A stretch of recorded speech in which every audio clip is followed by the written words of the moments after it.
Monday to Friday.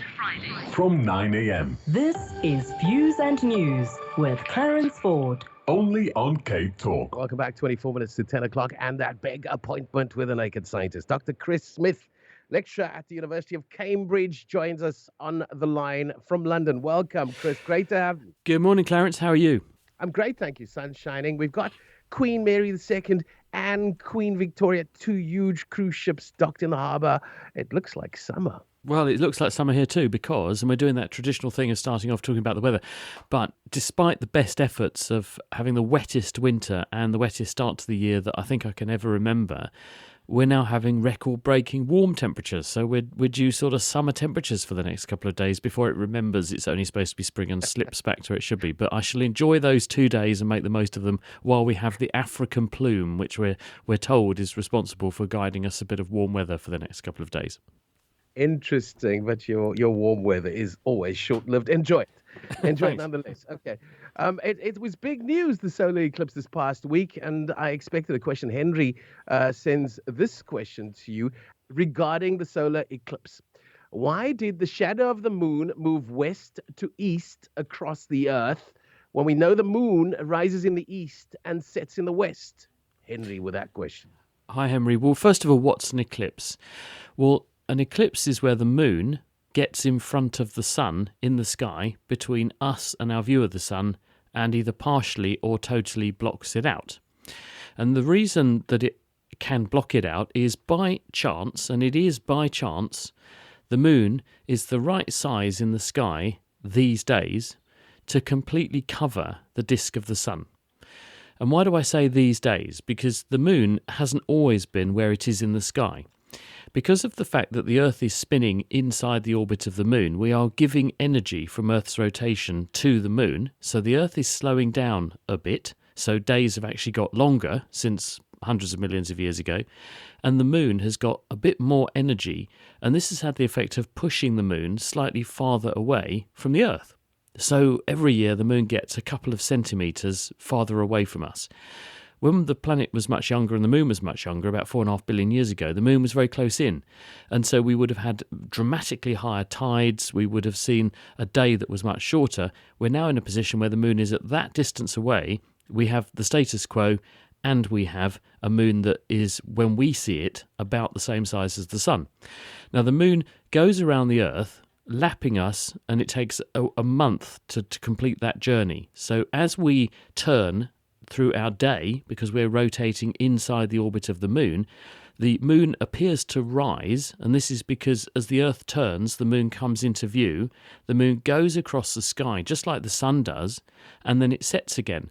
So unsurprisingly, you will get to a situation where as the Earth turns, your view of the moon in relation to the sun is going to change as the day goes on. It's not the moon moving, it's the Earth turning inside the orbit of the moon, and it brings us into a viewpoint eventually where your eyes are lined up with the moon and then lined up with the sun. So you would expect it to move in exactly the way that everyone saw it, which is the moon appears to encroach on the sun, blocks out the sun, and then you see the sun emerge from behind it again. So that's exactly what you'd see. It's because we are turning as a planet inside the orbit of the moon, and therefore our viewpoint is that we're looking across at the sky, seeing the moon appear to move in front of the sun and then a move away from the sun again, because we are standing in a fixed point on the Earth which is turning.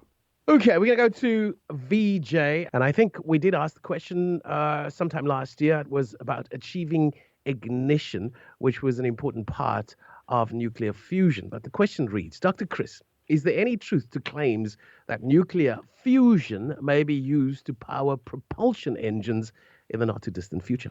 Yes, people are looking at this and a whole raft of other ways that they could harness the power of nuclear fusion. The reason we're interested in it is because nuclear energy does pack a big punch. We know that from, unfortunately, nefarious uses and hostile uses of nuclear energy, but also domestic uses. Nuclear power is a very good way to produce large amounts of energy without having carbon emissions, and to do it over a long period of time. So many people view nuclear energy as one of the ways to solve the energy crisis and our growing demand for energy as a human race into the future. The problem with traditional fission power is that the way in which we extract the energy is that we split nuclear material from big nuclei like uranium into smaller daughter nuclides, and they are very radioactive and they stay radioactive for hundreds of thousands of years. We would much prefer to use the fusion process because we can start with small, simple substances like a heavy form of hydrogen called tritium, and by fusing these materials together to make other less radioactive materials, we do produce a bit of radioactive material, but the half-life, the time it stays bad and dangerous, is much, much shorter. And the infrastructure for nuclear fusion can, we think, be much simpler and less of a blot on the landscape than for fission power, which we're using at the moment. So if we can produce small, extremely energy-dense sources of energy, power stations, fusion power stations, we'll be able to deploy them in a range of different places. So people are very interested in using nuclear power as possible sources of not just propulsion in space, but propulsion here on Earth. But it's a question of making it work. And the big problem at the moment is that we know the physics works because the sun runs on nuclear fusion.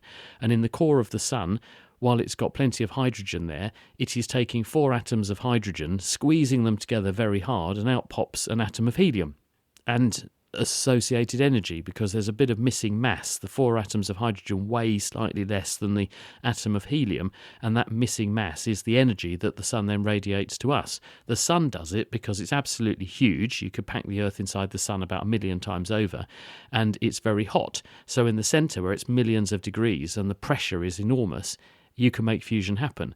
We've got to try to recreate the conditions of a star like the sun here on the Earth's surface and do it in a compact way that isn't 1 million times bigger than we are. And that is what physicists and engineers are grappling with at the moment, and finding various clever ways to do that. And if we can, then we will be able to use this as a source of energy to do things like power spacecraft in space, lunar bases on the moon's surface, and even, who knows, weapons of the future as well, unfortunately. Absolutely. I'm as excited about that, VJ, as you are. Maybe you want to read up on nuclear fusion as well and developments on that front. We have a voice note in for the Naked Scientist. Let's take a listen, Joe. Hi, Dr. Chris Smith. This is Logan here from Edenville in Joburg. I just wanted to know, when babies are born, their lungs can absorb oxygen from water. Is it not possible that we could actually keep that going and, as an adult person, still be able to extract oxygen out of fluid? Is it a possibility that we could actually evolve ourselves to that if we kept on doing it when we were young? Hi, Logan. Well, you're referring to respiration through a fluid, and people have explored this, and I think it was made famous in the film The Abyss, wasn't it, where it was pointed out that people couldn't dive at the huge extreme depths and pressures with normal gas equipment, so they had to have a fluid, because fluids are incompressible. So if you have an oxygen charged fluid that you then push into the lungs, that could deliver the oxygen into the person's bloodstream. People have explored this scientifically, very hard to make it work though, and the reason is it's all about scale and size. The reason the lungs work the way they do, and they're adapted the way they are, is that gases are very low density, they have low resistance to flow, and when you push gas in and out of your lungs, you can move a lot of it quite quickly, and it's quite easy to make it move. And so you pull the gas in, you bring the gas into contact with a layer of moisture around the air sacs, the alveoli in the lungs, and the short distance between where the gas is and where tiny blood vessels are, which are forming a dense web around each of those air sacs, means the oxygen can move from the air sac into the blood, and carbon dioxide, which is in the blood, can move out of the blood into the air sac, and you can then breathe it out. Moving a fluid, because it's much heavier and it's much denser, and there's a lot more resistance to flow. You're talking about tiny blood vessels, the terminal bronchioles, which are down at the 20th generation of divisions of the airways and so on, and beyond. Those are minute, and the fluid, the drag of trying to move fluid in and out of those is really extraordinarily high. And there's a good reason that when a baby's born, it gets squeezed out of a very tight hole normally, and then it coughs up the residuum of the fluid that was in its lungs, because you can't respire properly, you can't breathe properly with lungs full of fluid. And this is why people drown. So it's a tantalizing aspiration that we could, if you excuse the pun, aspiration rather than respiration. It's a tantalizing idea that we could try to breathe with a fluid, and that would make certain circumstances easier for us as humans to access. But it's so difficult to do this that largely the best technologists have given up and said, let's leave it in the realms of Hollywood. It's just not going to work for us humans. Question in from Sydney for the naked scientist, please. According to Newton's laws of physics, to every force there is an equal and opposite force. What is the opposite force to gravity? Right, well, Newton's third law, which is what's being referred to here, is that for every action there's an equal and opposite reaction. So in other words, Clarence, if I push on you, you push me back. Specifically, if I reach out and push on the wall doesn't move, but my hand can feel I'm pushing the wall. And this is because I'm compressing the particles in the wall, and the particles in the wall are compressing the particles in my finger. And the force that my finger feels is equivalent to the force that the wall feels. So it's not that there's a force that exists and then another one has to exist to balance it. It is that for an entity on which a force is acting, there is an equal and opposite force. So when gravity is pulling me down into the chair I'm sitting on, then I am pushing on the floor because gravity is pulling me towards the centre of the earth, but the floor is pushing up on me. So basically my bum feels the same force that the chair is feeling from my bum, and everyone's a winner, as it were. Gotcha. So, Sydney, you're not going to be able to fly just yet. But this, I think, is a very, very interesting and really deep question from Anne. It reads, Dr. Chris, this is a question of great scientific importance. If a fly falls into my glass of wine and I take the fly out quite quickly, does the alcohol in the wine kill the yucky stuff from the fly so that I can still drink the wine safely? Now, this is probably the most important question of the year. I don't know about the day. Will it spoil your Shiraz? Well, look, it depends what the fly has got on it, because what's being referred to here is the sterilising effect of alcohol. And alcohol is actually a very good sterilisant. We go to the hospital, we use alcohol hand gel often to cleanse our hands when we're seeing our patients or when we have visitors to come and see people in hospital, because by and large alcohol is a really good way of destroying a whole host of different microorganisms. And the reason it does this is alcohol will disrupt the oily layers that surround cells, and bacteria have a cell wall, and alcohol can disrupt that and destroy the bacteria. Also, some viruses have an envelope or an oily bag around the outside of the virus, and alcohol will destroy that as well. Not all viruses do, though, and some viruses are just a hard protein husk. And the dreaded norovirus that causes diarrhea and vomiting very prolifically, and millions of cases in every country every single year, whether we realise it or not, are down to norovirus. That is not deactivated by alcohol, and certainly not at the concentration of alcohol you have in your wine glass, because that's the other consideration, that most wines have between 12 and 14% alcohol. Most hand gels that we use to sterilise surfaces have up to 70% alcohol in them. So I think you have two problems here. One is that there are going to be some microbes which are resistant to alcohol because they're made of things alcohol can't dismantle. That's the first problem. And the second is the concentration of alcohol in your beverage is probably going to be so low that if there were sufficient microorganisms on the feet of the fly that it put them into your wine, they wouldn't necessarily be deactivated.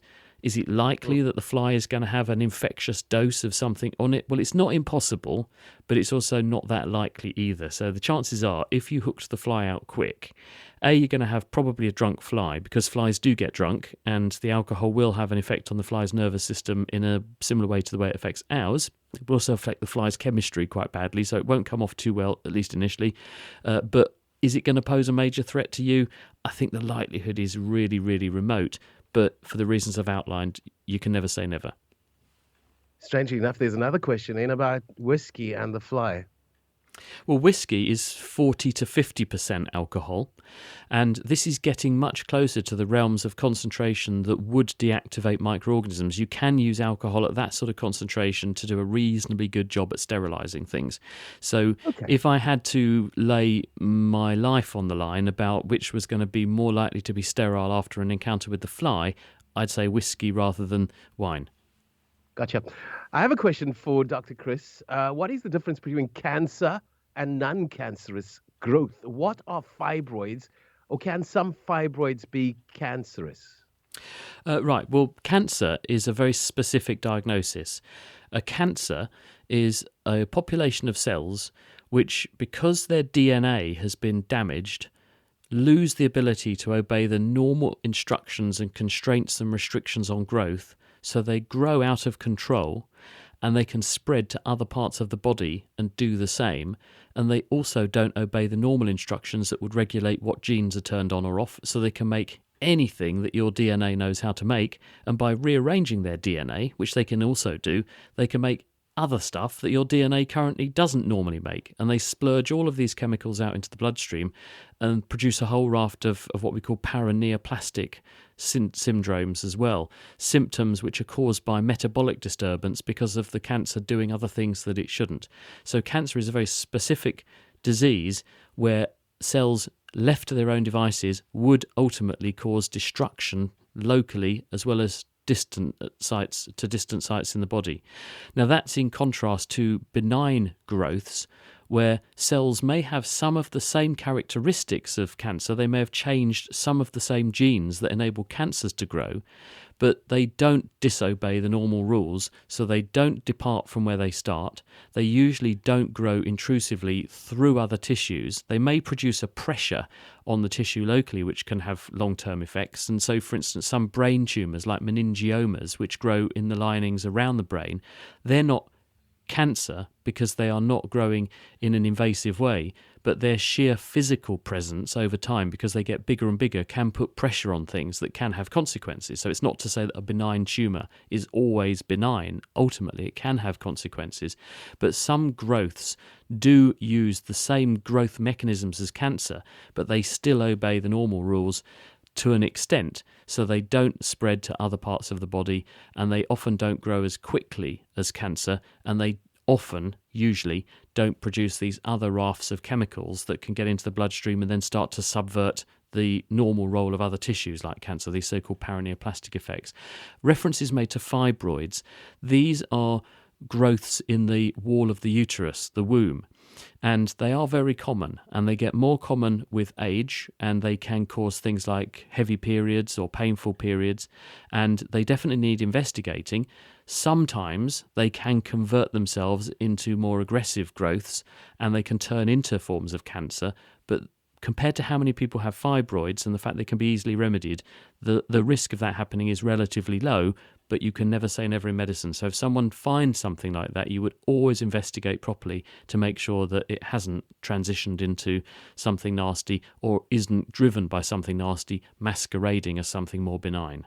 Question in from Lucy. Do iTerra care machines actually work? They use terahertz waves to heal injuries and improve blood flow. I don't see how it could possibly work, but I'm interested to find out. I don't know anything about this technology, so if you have a reference, or Lucy, you'd like to drop me a line, it's chris@thenakedscientist.com. I will take a look and see what the evidence base is behind what they're claiming. Okay, we have 2 minutes left.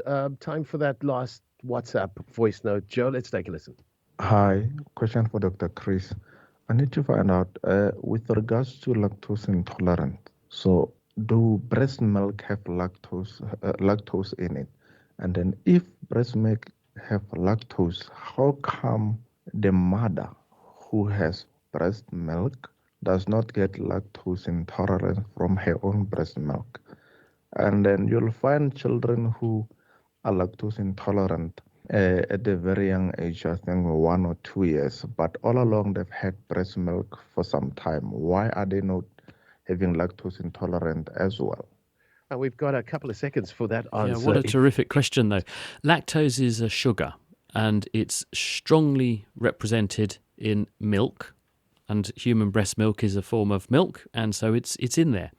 But the reason we get lactose intolerance is because we make various genes switch on when we're little, which can break down lactose and can put it into our bloodstream, and that's how we get energy and nutrition.